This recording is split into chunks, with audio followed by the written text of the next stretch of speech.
Православните христијани ширум светот денеска го слават Бадник, денот предвестник на Христовото раѓање. Празнувањето во Србија почне уште утринава со сечењето на дрвото Бадник. Го одбираме дрвото Бадник кое треба да биде право и разгрането. Тоа значи дека ќе ви биде здраво и среќно семејството. Да биде разгрането значи кога ќе се запали Бадникот да има многу оган, што подразбира во тој дом да има пари и берекет во текот на целата година. Председателот на Србија Александар Вучич за Бадник ги собра колегите политичари од регионот. На собирот присуствуваше и пратеникот од Македонското собрание Иван Стоилковиќ. Вучич им го честиташе Бадник и на србите на Косово.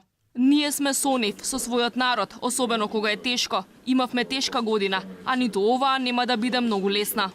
Православниот Бадник оваа година особено им значи на украинците. Токму за време на божикните празници, Украинската православна црква доби автокефалност.